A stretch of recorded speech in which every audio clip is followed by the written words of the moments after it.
আমি হইয়া সেই বীজ হৃদয়ে, তোমার হৃদয়ের মধ্যে করো রোপণ, প্রত্যেক দিন শ্রবণ কীর্তন দলে করো সিঞ্চন। ওরা ভক্তির কথা বলছে যে তুমি তোমার এই ভক্তিলতা বীজটাকে হৃদয়ের মধ্যে স্থাপন করো, প্রত্যেক দিন একটু জল দাও এবং শ্রবণ কীর্তন করো। তাহলে সেই ভক্তিলতা বীজটি আস্তে আস্তে অঙ্কুরিত হবে, প্রস্ফুটিত হবে, পল্লবিত হবে এবং বৃক্ষ হয়ে যাবে। সে ভক্তিলতা বৃক্ষ ধরে তুমি একদিন গোলন্দা বৃন্দাবনে আমার কাছে চলে আসতে পারবে। রাধে রাধে। মহাপ্রসাদ জননী সর্ব সৌভাগ্য বর্ধিনী আদিবাদী হরা নিত্য তুলসীতম নমস্তে। এই বৃন্দাজি উনি কে? উনি ভক্তি প্রেমী, উনি কৃষ্ণ প্রেয়সী, উনি পরম বৈষ্ণবী।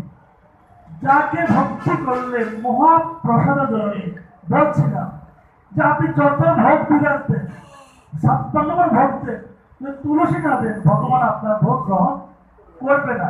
উনি মহাপ্রসাদ, যখন তুলসীটা দিবেন আপনি সেটা মহাপ্রসাদ হয়ে যাবে।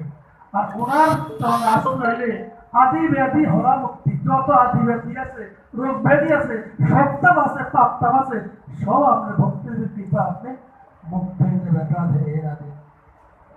একটু আগে আমার মাস্টারদা উনি একজন শিক্ষক, সত্তার ব্যক্তি, মানুষ গ্রাম কারিগর, তো সুন্দর সুন্দর কথা বলে। যে কথাগুলো বলছেন অমূল্য কথা, কিন্তু একটা কথা আমরা যোগ করি, আপনাকে যদি কিছু করতে চান আপনাকে সংকল্প করতে হবে। পরের সংকল্প, মনে করো আপনি কালকে ঢাকা যাবেন, আমি ঢাকা যাবো, আজকে আপনি যাচ্ছেন কি টিকিট করতে কাউন্টারে, টাইমটা জেনে আসতেছেন কটায় বাসটা ছাড়বে, পরে একদম ভোর 4টে 3টে উঠে গেছেন আপনার, তারা আছে আপনার, কেন আপনি ঢাকা যেতেই হবে, এটা আপনি কমিটমেন্ট, সংকল্প। সাধন বদন করতে হলে আপনাকে সংকল্প করতে হবে। মনে চালে করলাম না, যেমন আমি গর্ব করতেছি না, আমার কথাই বলতেছি। আমি কমিটমেন্ট করছি যে আমি সকালে উঠিয়া স্নান করি, আমার বৃন্দাবীকে স্নান করাতে হবে, আমার গুরুদেবকে স্নান করাতে হবে, আমার সিংহাসন যে পঞ্চরত্ন আছে, সব গোস্বামী আছে, রাধাকৃষ্ণ স্নান করাতে হবে। এরপর আমার গুরুদেবের আন্নিক মন্ত্র, দীক্ষা মন্ত্র, দীক্ষা মন্ত্র যেটা মনকে ত্রাণ করে, পবিত্র করে, উদ্ধার করে, সেটা হলো মন্ত্র। গুরুদেব দীক্ষা দিয়েছে আমাকে, সেদিন বলেছিল যে ত্রিসন্ধ্যা, মুসলমানের 5 ওয়াক্ত নামাজ পড়ে, ত্রিসন্ধ্যা 3 বেলায় মাথা জপ করবে। এটা সাধারণ মন্ত্র না, এটা আপনার ত্রাণ করে, পবিত্র করবে আপনাকে। তো আমি এই গুরুদেবের প্রদত্ত দীক্ষা মন্ত্রটা আমি জপ করি। এরপর আমার কমিটমেন্ট আছে, আমি 16 মালা জপ করতে হবে। আমি খায়ার না খাই, আমি খায়ার না খাই, যদি আমার রথ চলে, যদি কথা বের হয়, আমার সংকল্প 16 মালা জপ আমাকে করতেই হবে। এবং একাদশীর 3টা 32 ডবল, এটা একাদশী, এটা পুণ্যের দিন, এটা পুণ্য তিথি। এটা এই কলিযুগে কোনো সমস্ত ব্রত করলে যে একাদশী করলে সে ব্রত হয়ে যাবে, ব্রতের রাজা, ব্রতের রানীর লোক একাদশী, এটা কমিটমেন্ট। এরপরে আমার একটু গীতা ভাগবত পাঠ, তো আমি একটু অবসর জীবন, আপনি তুলতে পারবেন না। আমি যদি আমার চাকরি রিটায়ার করেছি, আমার তো পর্যাপ্ত সময় আছে, আমি কোনো আড্ডা মারি না, আমি আপনি কোথায় দেখবেন না, কোনো দোকানে বসা গল্প করা, আমার কোনো বন্ধু বান্ধব নাই। জীবনে বন্ধু বান্ধব ভোগ করেছি, কাজে কোনো যাদের উপকার করেছি। আমি মানুষ এমন একটা প্রাণী, কুকুরকে 3 দিন খাওয়া, রাত্রে থেকে চিৎকার দিকে আপনি ভোগ করিয়া পেটলা যাবে না। আর মানুষের যত উপকার করবেন, সবচেয়ে বড় ভাষটা শিশুরূপে আপনাকে দিয়ে দিব। এগুলো আমরা মানুষ, খুব খারাপ মানুষ। এজন্য বন্ধু বান্ধব এখন বন্ধুলোককে বলছে, শুনো শুনো ভক্তগণ, কৃষ্ণ আমার জীবন, কৃষ্ণ ছাড়া এই সংসারে নাই কেউ আপন জন। অন্য স্ত্রী বলেন, কন্যা পুত্র যারাই বলে, ফরসামতায় যতক্ষণ দিতে পারবে, আমি বলি এখানে বারবার বলি, যতক্ষণ করবে তুমি অর্থ উপার্জন, যতক্ষণ করবে তুমি ধন উপার্জন, ততক্ষণ পাশে থাকবে তোমার পুত্র পরিজন, আত্মীয় স্বজন। যেদিন মৃত্যুকালে জীর্ণ হবে তোমার এই দেহ, সেদিন ডাকলেও তোমার কাছে আসবে না কেউ। বেঁচে তুমি আসছে একটু লিমিটেড নট, বাট এটা সত্য কথা। আপনার গর্বের সন্তান, যাকে 10 মাস পেটে ধরেছে, 6 মাস বুকের সুদাপাত করেছে, সারাদিন বড় আশীর্বাদ করছে, একটা সময় আসবে সেও বলবে যে তুমি কে, বেশি কথা বলিও না, তুমি কে বোঝো, তুমি সেসব জানতার কলির যুগ, কলির বড় খারাপ। যাই ওদিকে যাচ্ছি না, আলোচনা বিষয় এটা না, বাকিটার কথা বললাম আপনাকে। সংকল্প করতে হবে, নতুবা আপনি পারবেন না। রাধে রাধে।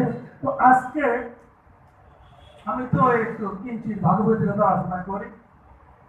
তো সেই হিসাবে বলতেছি যে ভগবান শ্রীকৃষ্ণ উনি তো হলেন গোলক বিহারী গোবিন্দ, অনন্তপুরী ব্রহ্মাণ্ডের মালিক, অনাদি রাজ্য গোবিন্দ, সর্ব কারণের কারণ, পরম পুরুষ পরমুক্ত ভগবান। ওনার সমানে কেউ নেই, ওনার বড় কেউ নাই। ইচ এন্ড এভরিবডি, পিতা থেকে ব্রহ্মা সব তার আন্ডারে আছে, সব কৃষ্ণ দাস। যে কৃষ্ণ দাস তাহা বলি গেল, এজন্য মায়া পিছাসী তার গলায় বান্ধিল। কি লাগে আইলে হবে এমন সুন্দর দুর্লভ মানব জনম পেয়তি এ জনমে, কৃষ্ণ না ভজলি তবতি মানুষ হলি কবে। যারা কৃষ্ণ ভজন করে না, কৃষ্ণের জন্য আশ্রয় নেয় না, তাদের খাতায় মানুষের তালিকায় মানুষ খাতার তাদের নাম নাই। মাসুদা বলছে আশ্রয়া ভজতে কৃষ্ণ ধারে নাই তাতে, বাকি সব মরে অকারণে। তীর্থযাত্রা পরিশ্রম কেবলই মনের ভ্রম, সর্বসিদ্ধ গোবিন্দের চরণ, গোবিন্দ চরণের অতি অথবা জননের গতি, বাকি সব মরে অকারণে।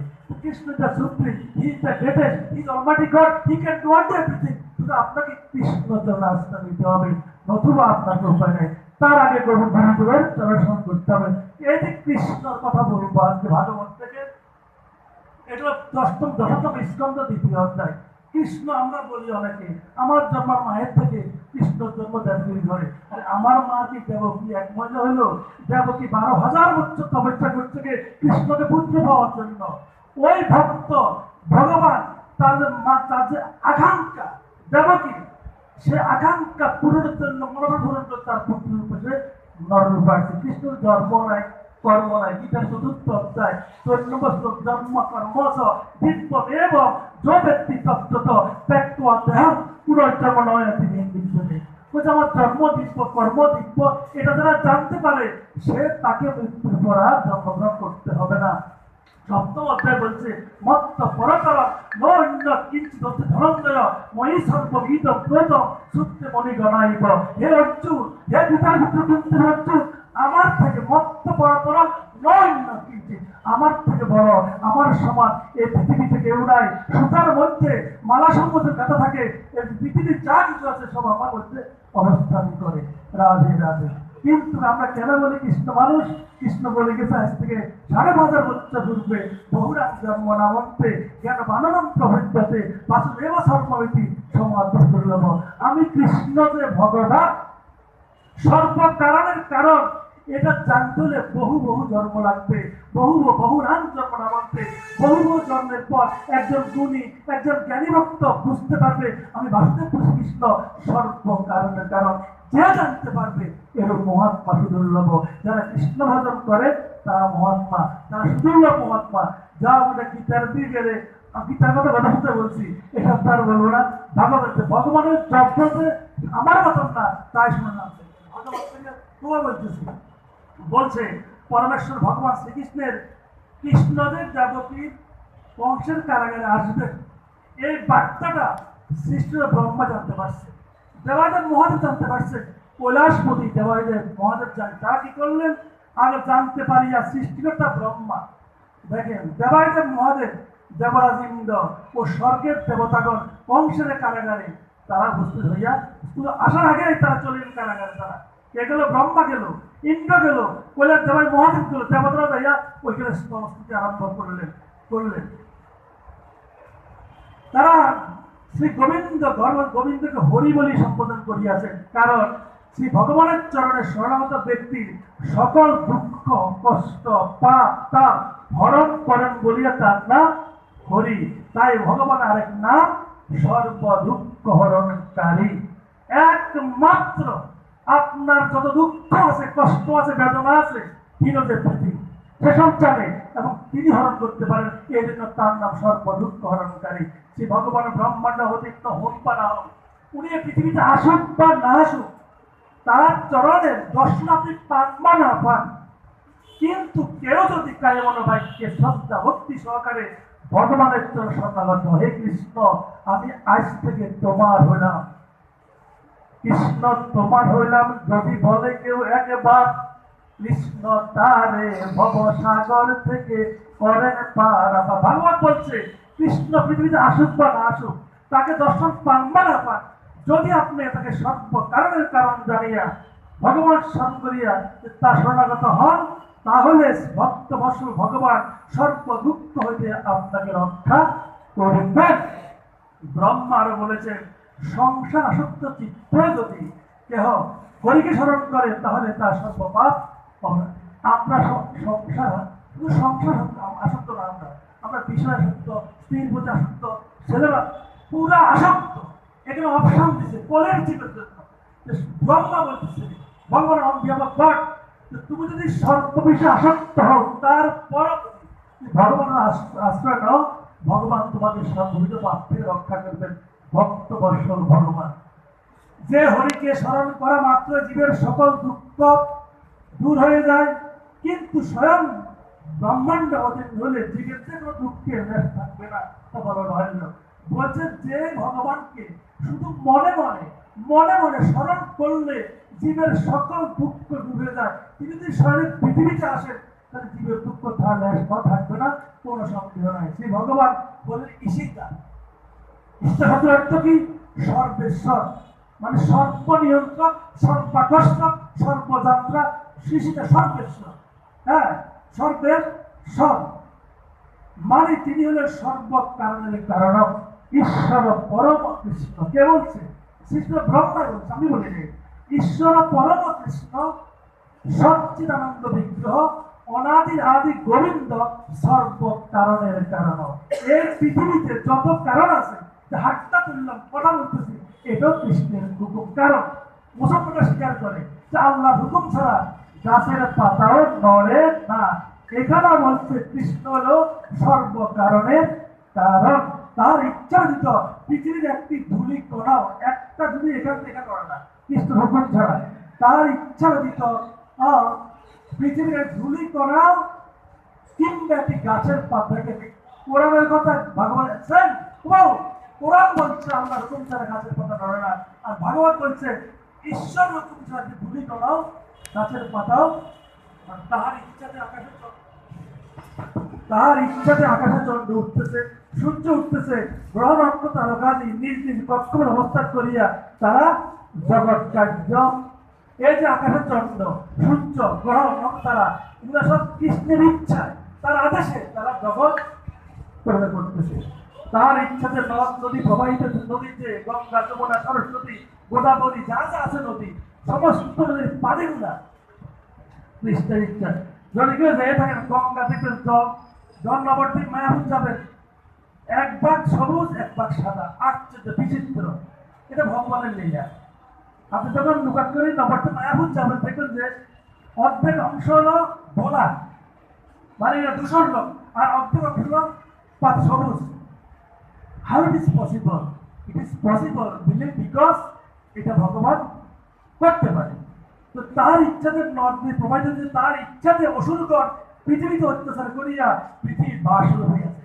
এর একটা পারমিক বিষয় বলছিলাম, যখন ভগবত ভক্তিবিহীন মানুষদের অত্যাচারে পাপে পৃথিবী যখন গেলেন, ব্রহ্মার কাছে গেলেন, আমি হিমালয় পর্বতের বাস সহজ করতে পারি।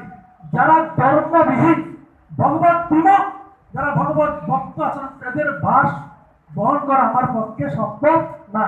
তাই তারা কি করলেন?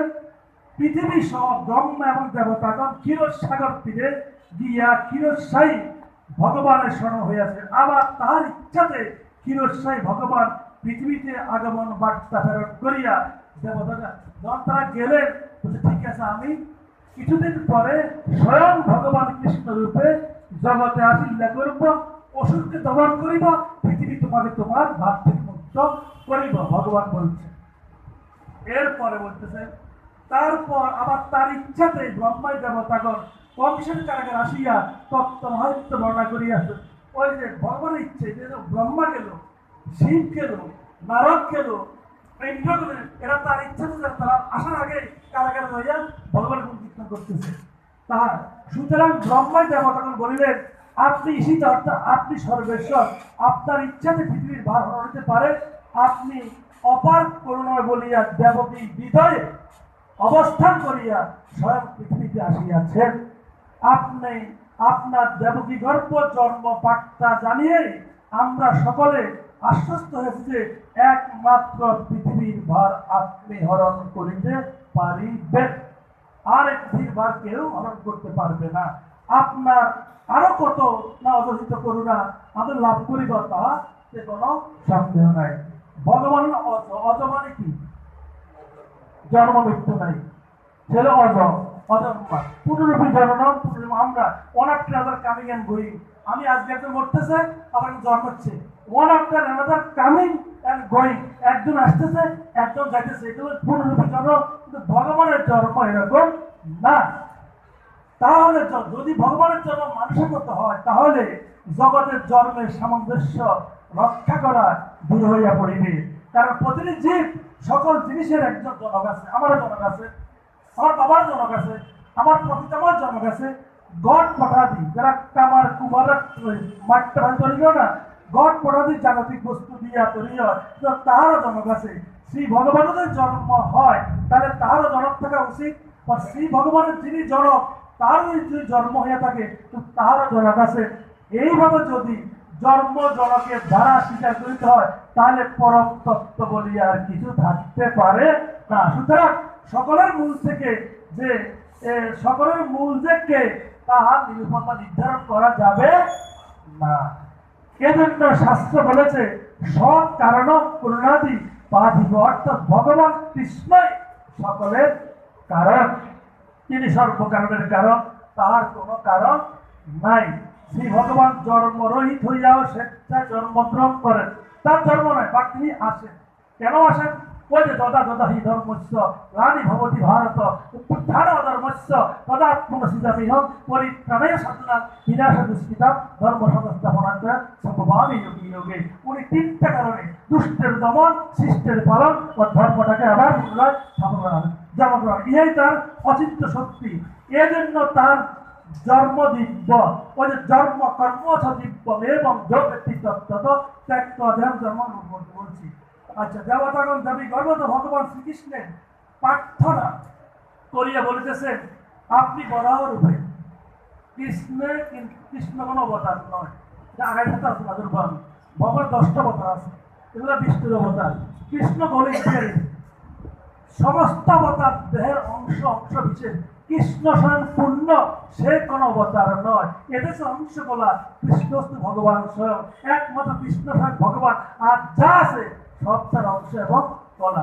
বলছে আপনি বরাহ রূপে হিরণ্যক্ষ এবং নিঃসিংহ রূপে হিরণ্যকশিপু বধ করিয়াছেন, এটা ব্রহ্মা কয়। কিন্তু আবার লঙ্কা রাবণ ও কুম্ভকর্ণ রূপে জন্মগ্রহণ করিয়া বহু অত্যাচার করিলে আপনি ত্রেতা যুগে শ্রী ভগবান রামচন্দ্র তাহাদের বধ করিয়াছেন। করছে না? করছে তো, করছে। অথবা তাহারা আবার শিশুবল দন্ত রূপে দন্ত ভক্ত জন্মগ্রহণ করে। আপনি এইভাবে কিছুদিনের জন্য অংশভাবে পৃথিবীর পালন করেন, কিন্তু আমাদের প্রার্থনা আপনি স্বয়ং ভগবান রূপে চিরদিনের জন্য পৃথিবীতে। এরা ওই কারাগারের ভিতরে, যেমন যে কারাগারে দিন আসবেন, সেখানে ব্রহ্মা, ওই যে শিব, ওই যে দেবতারা সমান করছে, হরণ করুন এই সকল অসুরগণ যাতে আর পৃথিবীতে জন্মগ্রহণ না পারে। তখন ভগবান বলিলেন, শত কত শত শত মুনি ঋষি দেবশ্রী মহর্ষি তপস্বী যুগ যুগ ধরিয়া অরণ্য পর্বতের গুড়ে বসিয়া আলোচনা করিয়া যেখানে আমার অস্তিত্ব বুঝিয়া পাইছে, মুক্তি পাইছে না, কোন দুঃখে কেন আমি মুক্ত করিব? কাকে বলছে? ব্রহ্মাকে। তুমি যে বলতেছ ওটা মুক্তি করার জন্য কত যুগী মনীষী, রাজস্বী তপস্বী ব্রহ্মর্ষি, এরা যুগ যুগ ধ্যান করিয়া পাহাড়ের গুড়ায় বনের ভিতরে তারা মুক্তি পাচ্ছে না, আমি কেন উদ্ধার করিব? তখন উত্তর ব্রহ্মা বললেন, বললেন আপনার এই প্রশ্নের কোনো উত্তর আমার জানা নেই। শুধুমাত্র আমরা আপনার চরণে কোটি কোটি প্রণাম জানাইয়া প্রার্থনা করতেছি, আপনি আমাদের উপরে কৃপা করিয়া অসুরদেরকে মুক্তি দান করুন। নচেতে অসুরগণ পুনঃ পুনঃ জন্মগ্রহণ করিয়া দেবলোক সব পৃথিবীতে অচ্যুতা নির্যাতন করিবে না। তাদেরকে চিরতরে বিনাশ না করে তারা আবার আসবে, তো আবার আসি দেবলোকে আসবে, পৃথিবীতে আসিয়া আমাদের কষ্ট দিবে, কষ্ট দিবে। কিন্তু আমার যেহেতু আর পূর্ণরূপে আসবে, এই জন্য তাদেরকে আমরা চিরতরে ধ্বংস করে দিই। তখন তাদের অত্যাচার, তখন ভগবান বললেন তথাস্তু, অ্যাডমিট করছেন, ঠিক আছে, এবার আমি পূর্ণরূপে আসবো, এবার সমস্ত অসুরকে আমি চিরতরে বিনাশ করে দিব। অতঃপর ব্রহ্মা দেবতাগণ দেবকে বললেন, হে মাতা, আমাদের কৃতার্থ করিবার জন্য স্বয়ং ভগবান শ্রীকৃষ্ণ আপনার গর্ভজাত হইয়াছেন। অতএব আপনার আর কংসের থেকে ভয় পাওয়ার কোনো কারণ নাই। এবার কংস মেরে ফেলবে, ঠিক আছে? মাতুল মামা কংস, মহাভারতের যুদ্ধ। হ্যাঁ, আপনার পুত্র ত্রিজগৎ পালন করিবেন। অতএব ভগবান প্রথমে বসুদেবের হৃদয়ে, পরে দেবকীর হৃদয়ে প্রবেশ করিয়াছেন। শ্রী ভগবান জীবের ন্যায় মাতৃগর্ভে বসবাস করে না। পিতা মাতার হৃদয়ে বাৎসল্য ভাব আবির্ভাব হয়, কিন্তু বাৎসল্য প্রেমী দেবকীর ধারণা এই যে ভগবান কৃষ্ণ আমার পুত্র রূপে, দেবকীর ধারণা যে আমার পুত্র রূপে আসছে, তিনি আমার পুত্র এবং আমি তার মাতা। বস্তুত শ্রী ভগবান কাহারও গর্ভে আগমন করেন না, তাহার কোনো মাতা পিতা নাই, তিনি সকলের পিতা এবং মাতা। পিতা নবদ্য সপ্তমস্ত পিতা হস্য জগত মাতা ভাতা পিতামহ বেদম পবিত্র ওঙ্কার ঋক্সাব্দ বলছে, পিতা পিতা হস্য জগত মাতা দাতা পিতা। আমি জগতের পিতা, আমি পিতা, আমি পিতামহ পিতামহ, আমি ঋক ব্যাগ সাম যোগ যা আছে প্রজেক্টটা বললাম, কিচেন এভরিবডি সব